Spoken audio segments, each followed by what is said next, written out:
saya Stefania Angela, biasa dipanggil Cila, dan saya adalah Miss Multinational Indonesia 2018.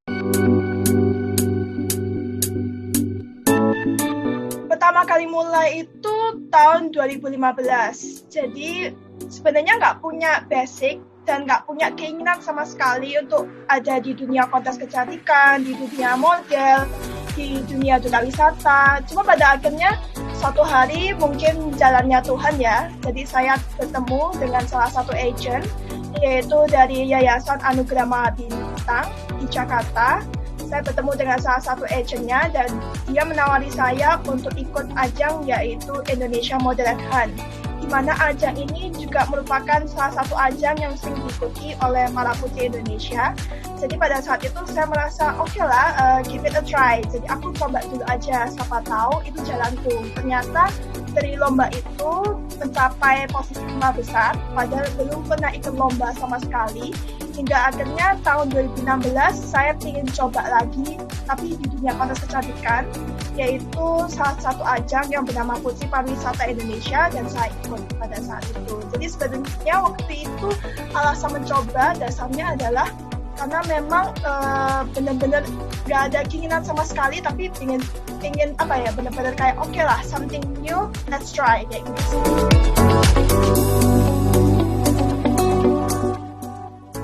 Sebenarnya sih selama saya ikut lomba ya, dari tahun 2015 sampai tahun 2019, saya tuh tidak ada keinginan untuk mundur. Tapi ada satu momen di mana saya itu ikut ajang Miss Multinational di India, mewakili Indonesia, dan waktu itu saya cuma punya waktu persiapan 3 minggu. Biasanya putri Indonesia tuh punya berbulan-bulan untuk membentuk badan, untuk persiapan baju dan segalanya. Tapi saya hanya punya waktu 3 minggu, karena memang dari yayasan memberi saya waktu cuma 3 minggu sebelum saya berangkat ke India bulan Januari tahun 2019. Jadi di akhir tahun 2018 itu sempat ada keinginan untuk mundur, karena persiapannya tuh belum tuntas. Jadi saya merasa bahwa saya tuh belum layak, maksudnya dari segi dari segi wawasan, dari segi pakaian, dari segi bentuk badan, saya merasa bahwa saya nggak siap. Saya sempat merasa mau mundur. Tapi kenapa saya nggak jadi mundur pada saat itu? Saya didukung oleh teman-teman saya, didukung oleh keluarga yang meminta saya untuk tetap maju, karena memang kita juga udah bayar semuanya. Jadi otomatis kenapa kita nggak coba aja? Kita nggak usah pikirin kayak tanggapan netizen Indonesia itu seperti apa. Yang penting adalah bagaimana aku menunjukkan versi terbaik dari aku ke orang di luar sana. Seperti itu.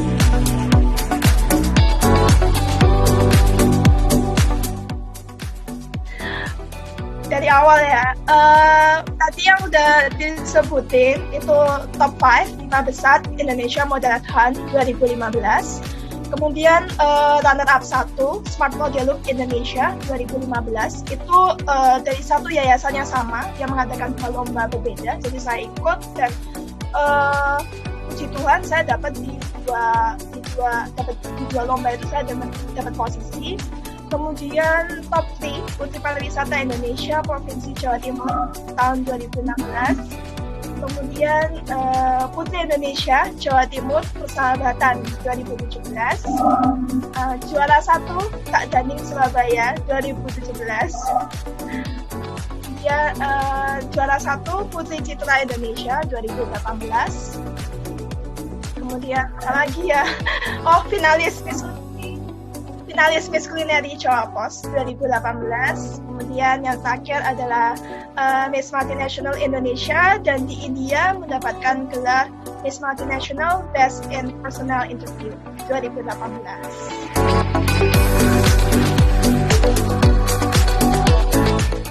Pastinya sih wawasan itu pengetahuan dasar.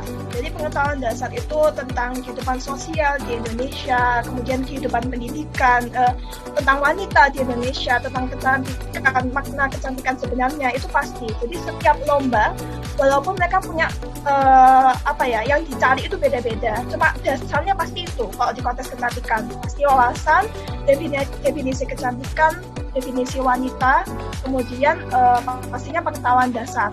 itu, tentang ekonomi. Jadi istilahnya kita nggak harus tahu paling dalam, tapi minimal kita tahu berita-berita terkini. Karena itulah kalau misalnya kita mau join kontes, kita harus paling sering baca berita di detik.com, di CNN Indonesia. Jadi kita harus benar-benar update. Karena tugas kita sebagai putri kan kita sebagai duta juga ya, dimana kita tuh yang adalah istilahnya yang kita yang membicarakan, kita tuh juru bicaranya seperti itu. Jadi kita harus paling paham. Kemudian selain wawasan, pastinya kondisi yang fit, kesehatan. Orang menganggap bahwa ketika ikut kecantikan itu kita nge-gym itu supaya bentuk badan bagus, tapi itu masuk akal. Tapi sebenarnya kenapa kita diminta untuk olahraga? Supaya kita tuh kuat menjalani hari-hari karantina, atau misalnya kalau kita ikut ajang di luar negeri, yang angkat koper tuh kita sendiri, bukan panitia, bukan apa, tergantung lombanya. Kalau saya di Miss Multinasional, saya bawa koper berapa kilo ya, sama nasional kostum bawa banyak banget, dan ternyata itu saya harus angkat sendiri. Jadi biasanya nggak mau bantu. Misalnya kita tuh yang memang harus benar-benar angkat, dan di Putri Indonesia pun beberapa pun seperti itu. Jadi sebenarnya tuh kita nge-gym itu untuk kondisi yang fit, dan kita tuh juga kuat gitu loh, bahwa kita tuh nggak lemah gitu loh, seperti itu. Nah, selain wawasan, kondisi yang fit, tentunya kecantikan. Kecantikan itu sebenarnya relatif ya, semua tuh pasti cantik lah, orang namanya perempuan ya pasti cantik, nggak mungkin ganteng kan. Nah, tapi kita tuh selalu dilatih untuk menjaga kecantikan dari dalam. Contoh tingkah laku, etikanya kita bagaimana kita bersosialisasi dengan orang, itu kita harus belajar.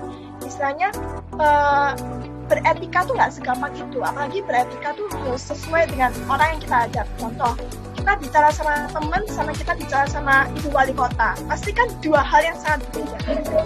Jadi kita harus belajar di situ, kita harus belajar. Kemudian kecantikan dari luar, bagaimana kita tuh merawat kulit.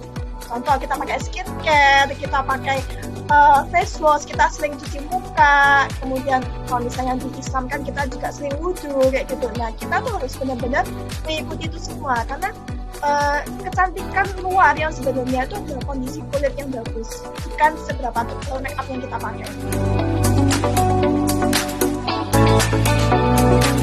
Gaya masak ya lumayan gitu. Jadi sebenarnya waktu aku pilih kuliah masak, karena aku SMK-nya masak, jadi aku nggak SMA, jadi aku SMK milih masak. Dan waktu itu aku belum punya pikiran tentang masa depan, jadi aku mikir oke lah, gampang masak aja kayak gitu.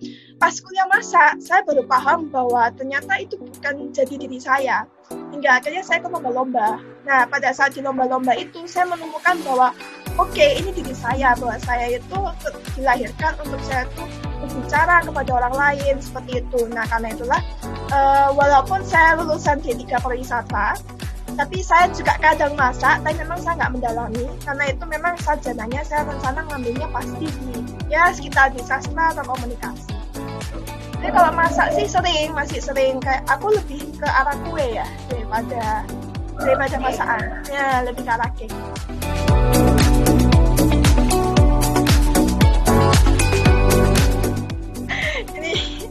Ini jujur, aku waktu tahu pertanyaannya, aku juga sebenarnya di umur ke-23 ini aku masih mencari jati diri. Jadi kalau ditanya profesi apa, aku tuh tipe orang yang memang let it flow. Jadi dapat pekerjaan apa, ya itu yang saya terusin. Sebenarnya dulu profesi ya yang pengen saya capai itu sebenarnya kalau nggak model pasti artis ya, tapi kalau artis kan harus ke ibu kota kan, harus ke Jakarta. Jadi memang dan prosesnya cukup ribet, dan memang keluarga saya juga nggak setuju, hingga akhirnya memang profesi yang saya inginkan sekarang sih penulis buku. Jadi sebenarnya mama saya itu sudah mengeluarkan buku tentang saya, diluncurkan di Gramedia tahun lalu. Itu bukunya bernama Keajaiban, itu bernama Ruth, nama saya.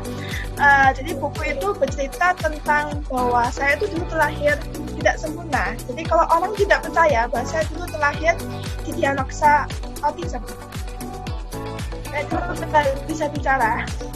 Iya betul, saya nggak bisa bicara. Saya dulu nggak bisa sosialisasi sama orang. Saya nggak berani kayak salaman gitu ya, kenalan sama orang nggak berani. sampai setiap hari itu saya dikasih PR sama mama saya bahwa saya harus kenalan sama 5 orang setiap harinya. Terus namanya dikumpulkan ke mama saya. Jadi sejak kejadian itu akhirnya saya mulai berani sosialisasi. Di pendidikan akademis saya nggak bagus karena memang orang dengan gejala autisme itu dia hanya bisa fokus pada satu hal, di mana satu hal ini akan menjadi bintangnya, yang akan menjadi puncaknya. Nah, saya itu punya kekurangan banyak di pendidikan akademis, tapi ternyata ketika saya didiagnosa autisme, ternyata Tuhan punya jalan lain. Ternyata saya disembuhkan oleh Tuhan dan saya diminta untuk menyampaikan, nah ini loh, saya itu anak autisme, saya bisa menjadi apa yang saya inginkan. Begitu sih. Simple ya, pasti simple aku. Jangan pernah menyerah. Itu paling simple, cuma susah dilakukan. Kalau berdasarkan pengalaman aku sendiri, memang kita tuh dilahirkan itu sama Tuhan, kita punya banyak ujian, cobaan, tantangan, halangan, tapi kita tuh nggak pernah dimaksudkan untuk kita tuh benar-benar jatuh dan nggak bisa bangkit. Seharusnya kita tuh bisa bangkit kalau kita tuh percaya dan pasrah sama Tuhan dan kita tuh punya usaha. Karena doa tanpa usaha nggak ada hasilnya, dan usaha kok juga tanpa doa pastinya juga nggak akan ada artinya, karena sebenarnya Tuhan itu yang bekerja di kehidupan kita. Jadi jangan pernah menyerah, terus bangkit. Kemudian kalau misalnya punya passion, tetap ikuti passionmu itu.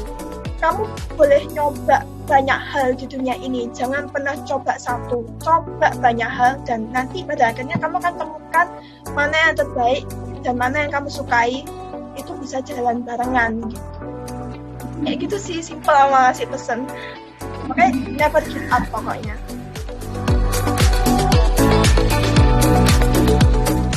Tahu aku, bonek.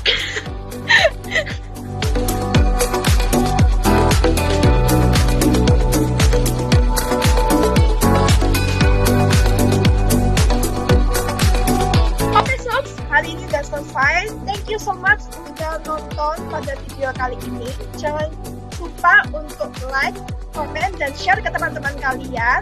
Dan sampai jumpa lagi, Subs. Bye-bye.